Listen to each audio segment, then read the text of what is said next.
In this video, I will talk about the importance of theory in mediumship. To develop spiritually is the first and foremost important part of mediumship, I think. And it is something that I will go through in another video. This one is about the importance of having the right knowledge of what we practice.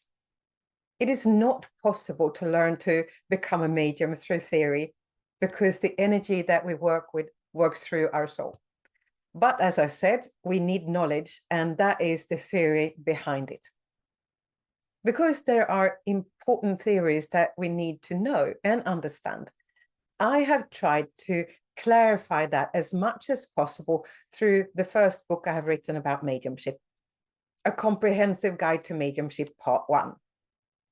That is the foundation. It is the book that creates the glue between all the pieces of the puzzle that we have when we have taken a course here and a course there, and perhaps also with different teachers.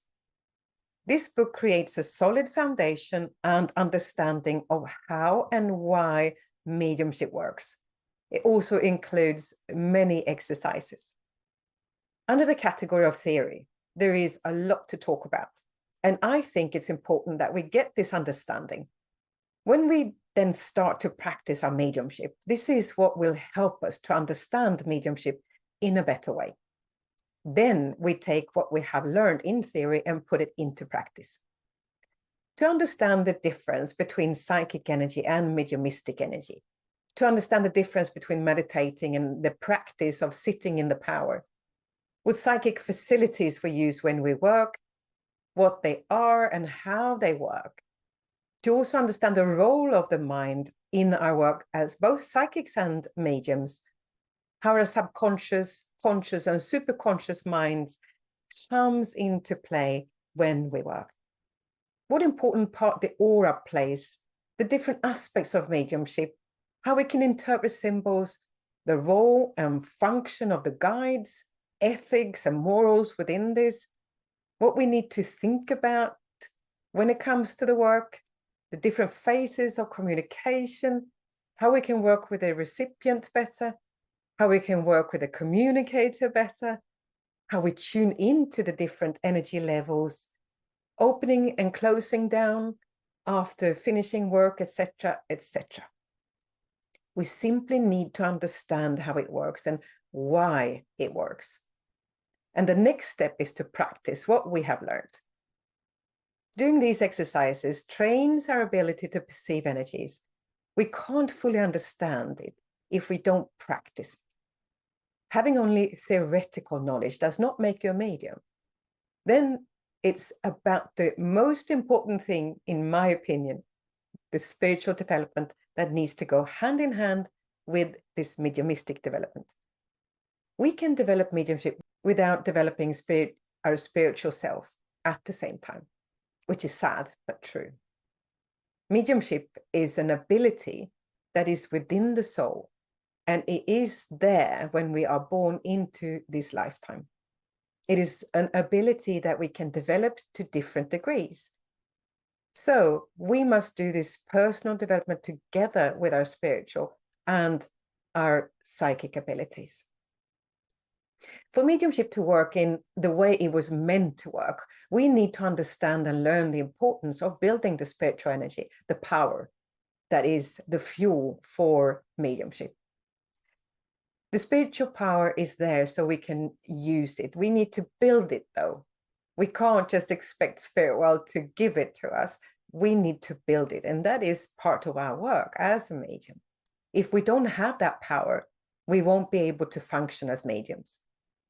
So if we understand how important this is and why it is so important, I believe we will also put time and effort and focus on developing that part of the mediumship within us. We also need to learn how to be in contact with the spirit world, how we can create this contact and communication with loved ones in the spirit world to the recipient when their loved ones come close to us when we work as mediums. When we work as mediums, our aura, or the electromagnetic field, which is all around us, is very important. When we become aware that someone from the spirit world comes close to us, into our aura, there is a shift in energies from our everyday being. When the shift happens, our focus is then shifted to this person, and we are trying then to find out who it is. That's when this mental exchange of information happens, and we need to learn that. We also need to learn how it happens, how we are in contact with the spirit world.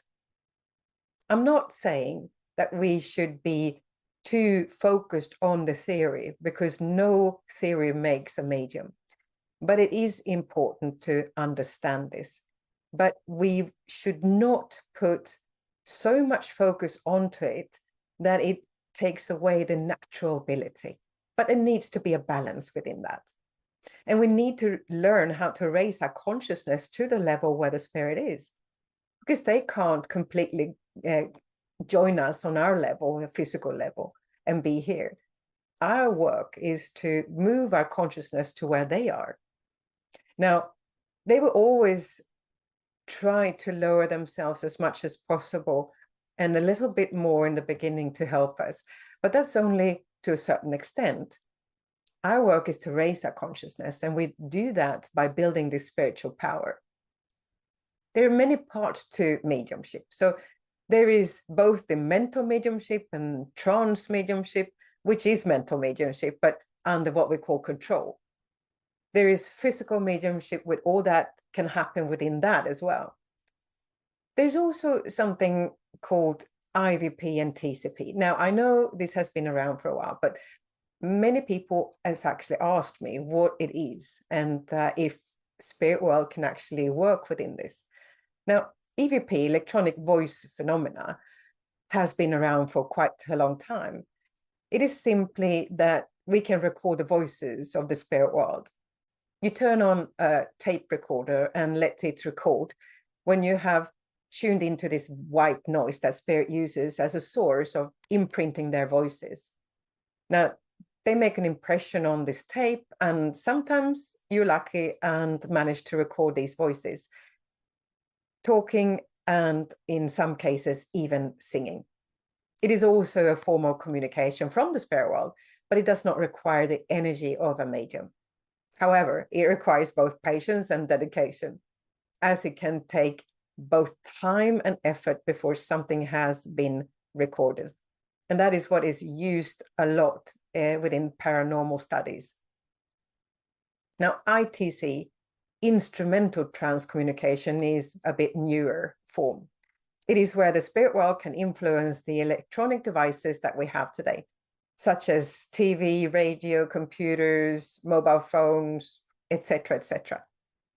There have also been many cases over the years when someone has suddenly seen a person from the spirit world on the TV screen.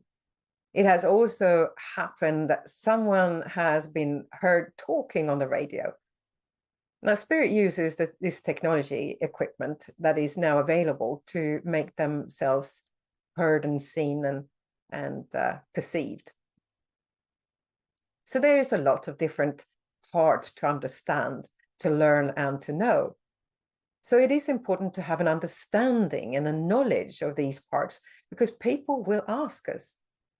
Then it is important that we have knowledge about it and how it works, with feet firmly on the ground, with common sense in this. So there's no use having your head stuck up in the sky. You will be of no earthly use to anyone. So keep your mind practical, with your feet firmly on the ground. Then you will learn as you go along, with the right people around you, and teachers and mentors that has this knowledge and are able to teach you about it. Now, in the next video, I will go through practice and training within mediumship and how that is impacting your mediumship and the importance of that. Now, if you think this is interesting and want to learn more about it, remember to click on the like button, subscribe to my channel, and make sure that you also click on the bell so that you get notified every time I upload a new video. With that said, I wish you all the best and take care. See you in the next video.